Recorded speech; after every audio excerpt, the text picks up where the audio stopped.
haddii aadan naqan karin roob qalbiyada rusheeya ha noqon dib qalbiyada guba waa daalay looma joojiyo ee waan gaaray ayaa lagu nastaa wiilkayga waxaan rabaa inaad waanadayda dhegaysato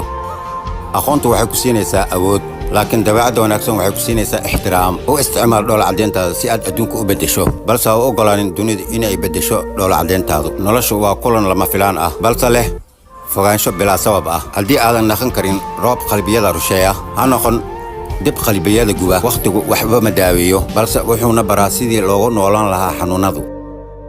guushu waxay hab kuu siisaa si qarsoodi ah laakiin guuldaradu dadka hortooda ayay kugu dharbaxdaa waa daalay looma joojiyo ee waan gaaray ayaa lagu nastaa wiilkaygayo ogow meeshii araggaaga uu ku bato ayuu qiimaha ku dhumaa riyada dhabta ma aha taad ku riyooto ee waa tan hurdada kuu diidda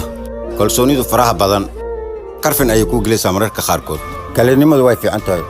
waayo dayaxabba waa keli haddana dunida dhan ayuu iftiiniyaa hala yaabin qofka hadduu qiimaha uu garan waayo sababtoo ah indhoolkabu hadduu araggiisa helo waxa ugu horeeya uu tuurayo waa ushiisa ha u dhafran raaligelinta bini'aadamka ee u dhafar raaligelinta allaah waa balan aabe bisadu waxay jeceshahay malaayigu sidaas ay tahayna malaayiga dartiisa badda iskuguma tuuri karto sababtoo ah waxay ka baqaysaa inay ku dhimato adna ogow qof aadan heli karin dartiisa ha isku dhibaatayn